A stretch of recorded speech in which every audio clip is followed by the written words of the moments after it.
जय हिंद साथियों। इस वीडियो के अंदर आपने जो मुझे पूछा है उसका मैं जवाब दूंगा। आप बहुत ज़्यादा काफ़ी समय से मैं आपको देख रहा हूँ कि आप अपनी डेट ऑफ बर्थ को लेकर के चिंतित हैं और एज रिलैक्सेशन को लेकर के आप अपने सुझाव मुझे दे रहे हैं।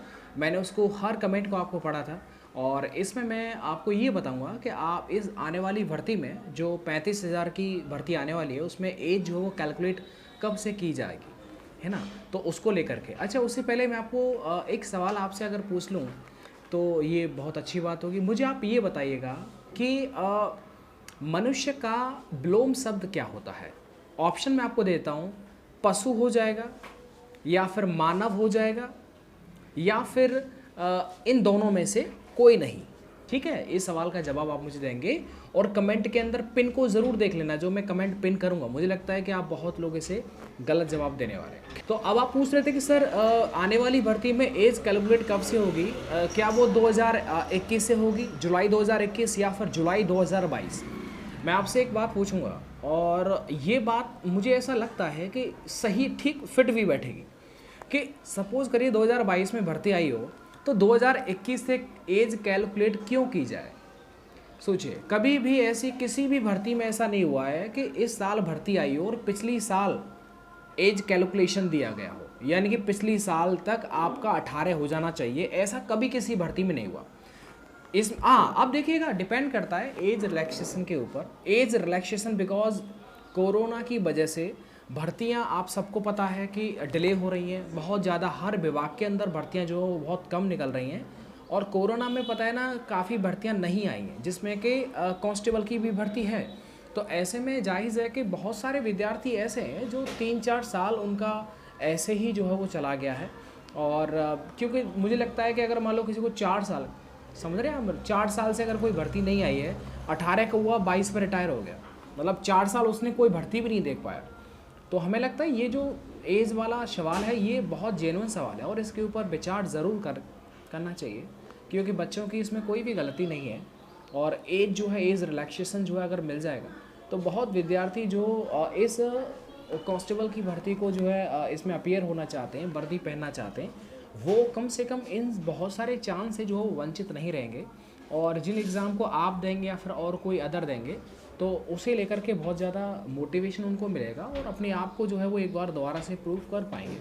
तो मुझे लगता है एज रिलैक्सेशन मिलना चाहिए। अब देखिए ये तो क्या होगा ये तो वक्त ही जाने।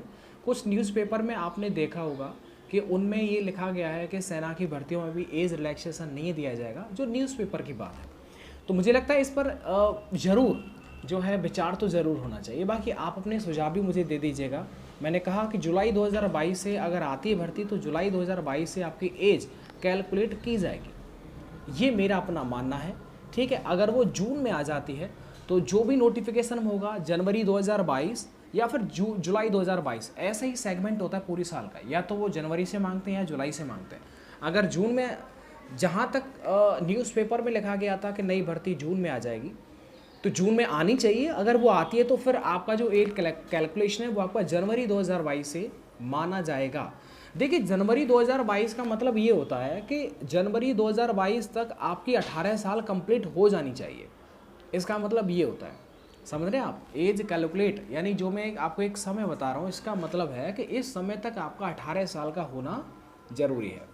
तो इसको लेकर के एज रिलैक्सेशन तो भाई ज़रूर ही मिलना चाहिए, है ना। ये सब बड़ी ज़रूरी है। बहुत ऐसे विद्यार्थी हैं जो एक भी अटेम्प्ट नहीं दे पाए किसी भी कारणवश, तो जाहिर है कि उनको जब मौका नहीं मिल पाएगा। और देखो, एज रिलैक्सेशन जो होता है ना वो पूरी भर्ती पर ही जो है प्रभाव होता है उसका। कोई जाति विशेष के लिए नहीं होता एज रिलैक्सेशन के OBC SC ST इनको दे दिया, है ना, जनरल वालों को नहीं है, ऐसा नहीं है। एज रिलैक्सेशन पूरी भर्ती पर ही मिलेगा।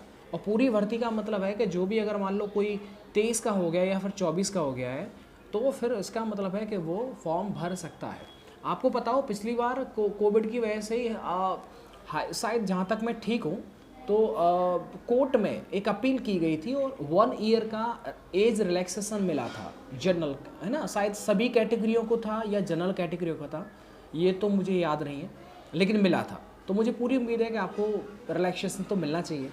और देखिए, आज के टाइम पर नौकरी मिल जाए और ये बहुत अपने में बहुत बड़ी बात है। और एक बार नौकरी लग जाए ना तो उसके बाद फिर नौकरी तो होती है, लेकिन जितना देखिए प्राइवेट नौकरियों में कितना भागदौड़ होता है ना, कितना कितना आपसे काम निकलवाते हैं। गवर्नमेंट नौकरी में आपके पास में जो जिम्मेदारी होती है वो एक लिमिटेड होती है।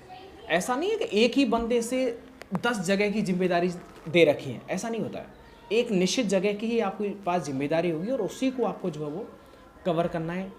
तो इस तरह की जो सिचुएशन है इनको देख कर के, और आप तैयारी कर रहे हैं, मुझे बड़ा अच्छा लगता है, अपने भी दिन मुझे याद आते हैं। तो ऐसे में आप पढ़ते रहिएगा, जो भी नोटिफिकेशन आएगा वो जल्दी से जल्दी आपको बता दिया जाएगा। बिल्कुल आप परेशान ना रहें, ठीक है जी। चलो अब मैं आपको मिलता हूँ नेक्स्ट वीडियो के साथ में। कुछ कमेंट और भी जिनके मैं आपको जवाब दूंगा। आप अगर कुछ पूछना चाह रहे हैं तो आप मुझे पूछ सकते हैं, लेकिन मेरा सवाल था उसका आपको जवाब देना है, और वो सवाल था कि मनुष्य का ब्लोम शब्द क्या होता है। Thank you.